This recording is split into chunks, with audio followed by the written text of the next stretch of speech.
जरा माइक के करीब है, बिल्कुल में आवाज आ रही है।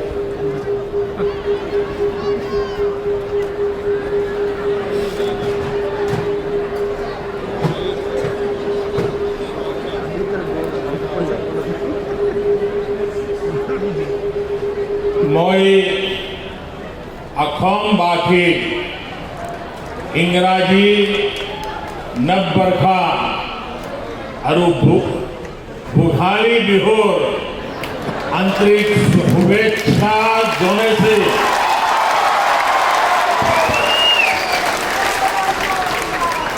अही बालोगिया दिनपुर होकेलुरे बाबे हक अरो हमरी धीरे पूर्णा हो।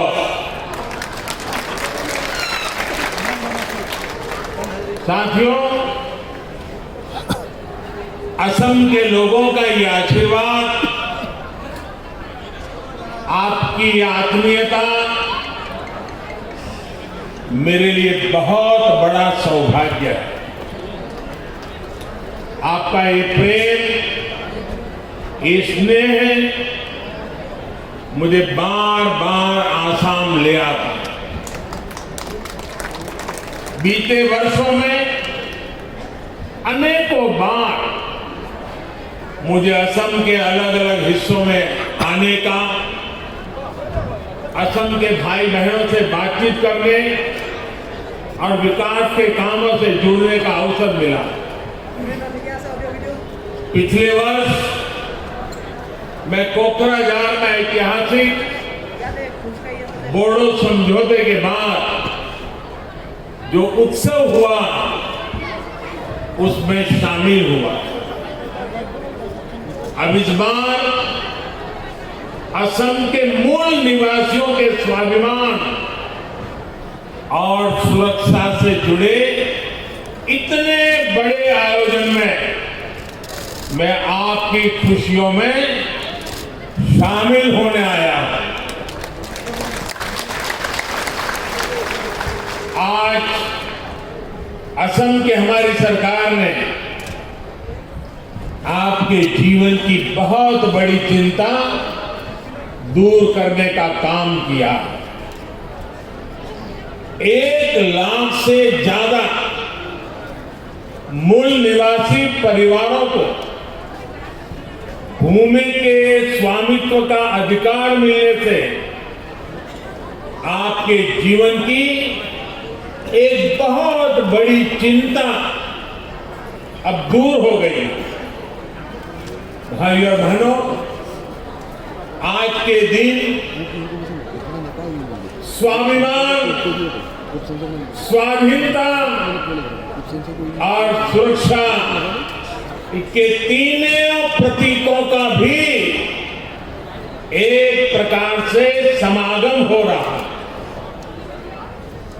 पहला,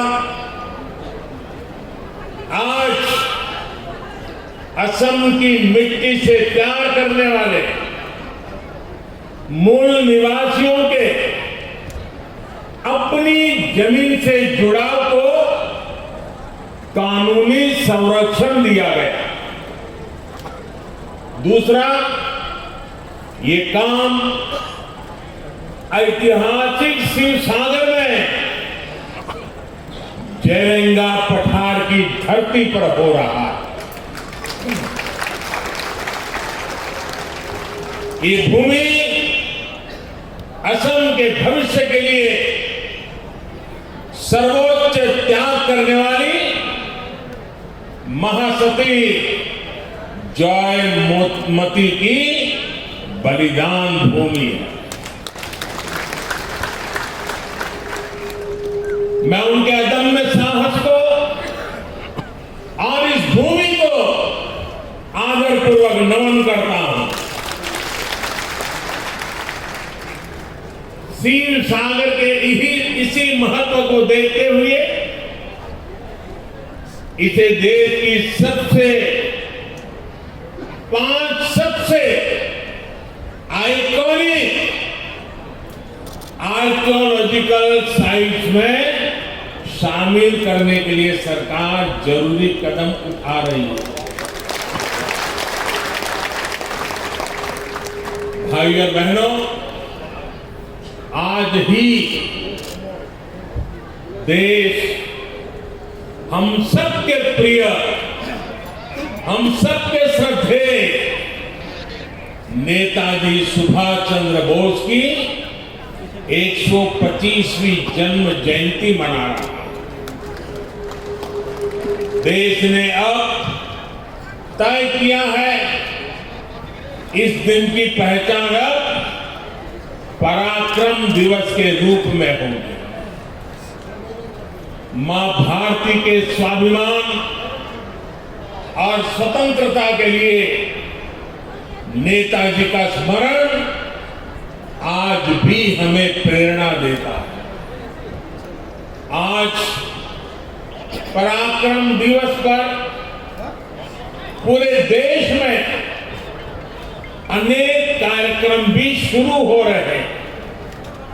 इसलिए एक तरह से आज का दिन उम्मीदों के पूरा होने के साथ ही हमारे राष्ट्रीय संकल्पों की सिद्धि के लिए प्रेरणा लेने का भी अवसर।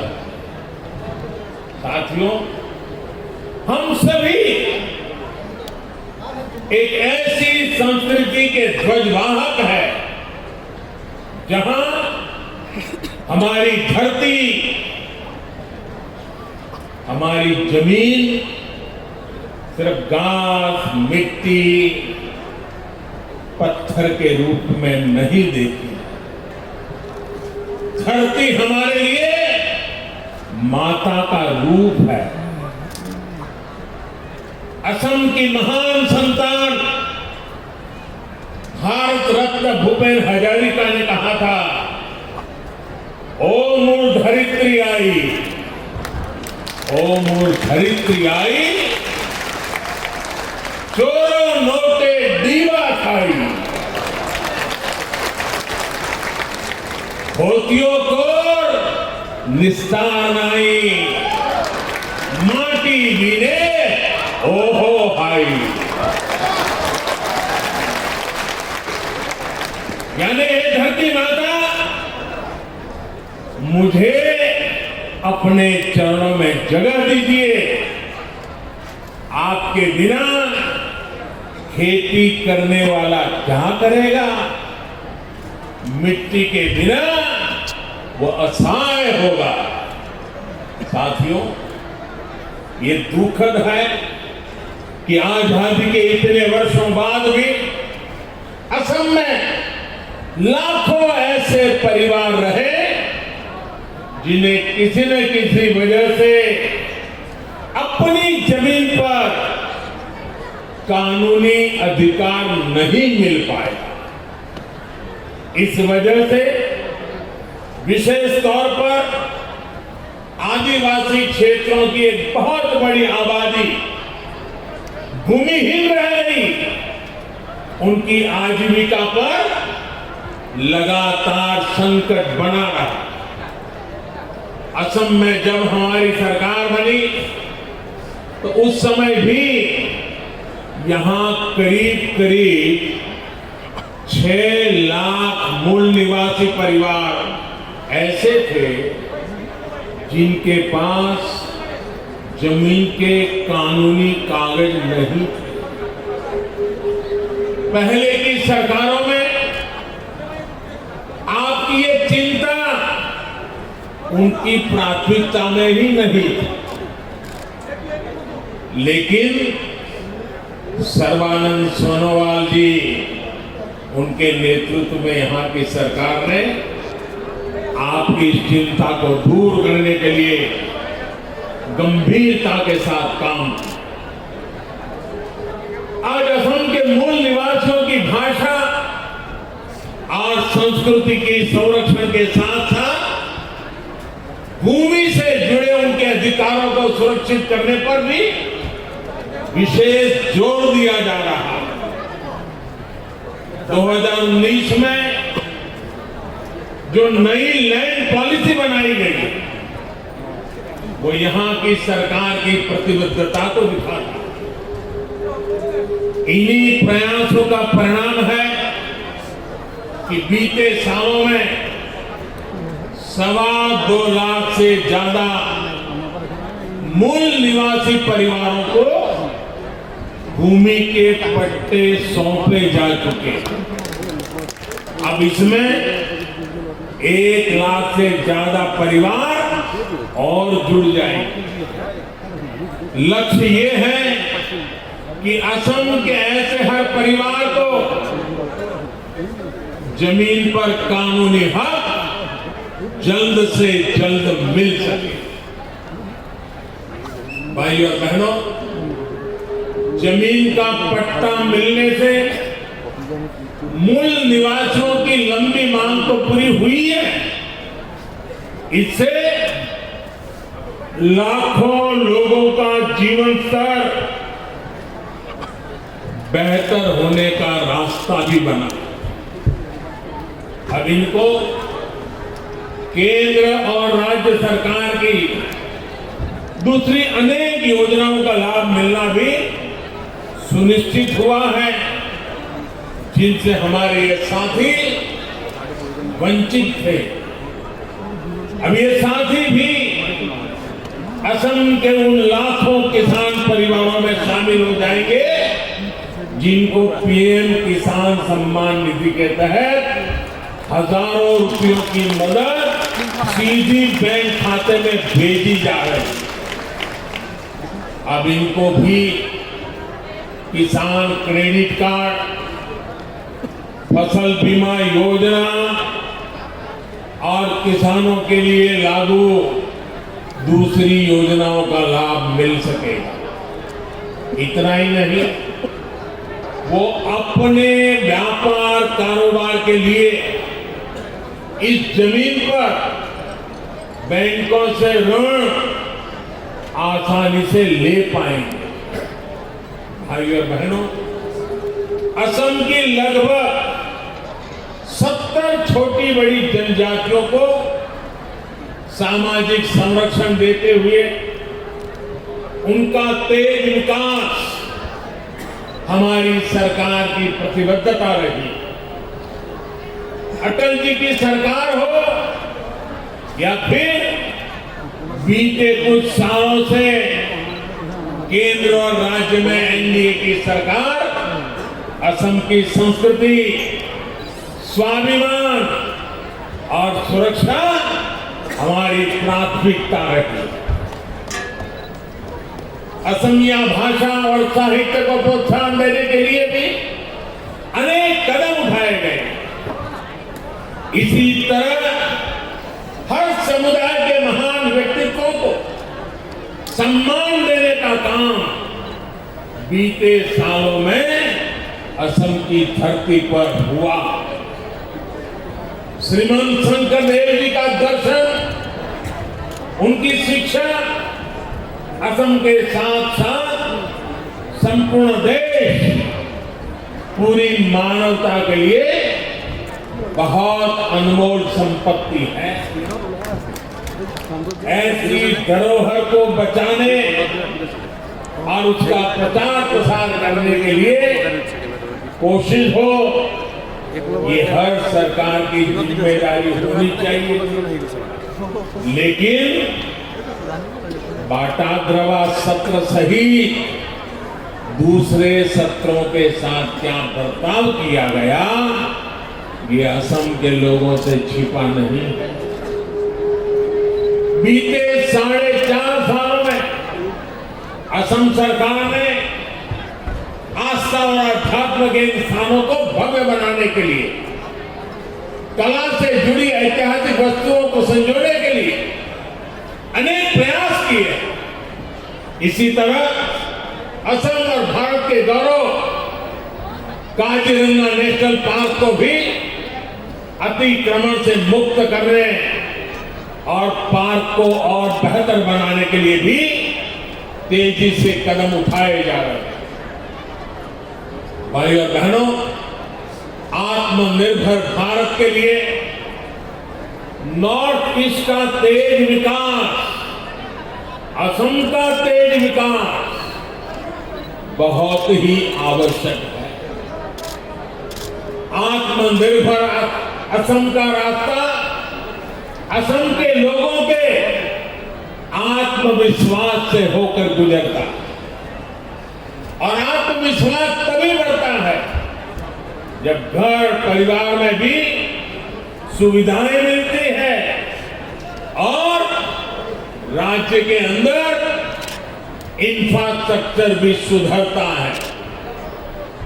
बीते सालों में इन दोनों मोर्चों पर असम में अभूतपूर्व काम किया गया है। असम में लगभग 2.25 करोड़ गरीबों के जनधन बैंक खाते खोले गए।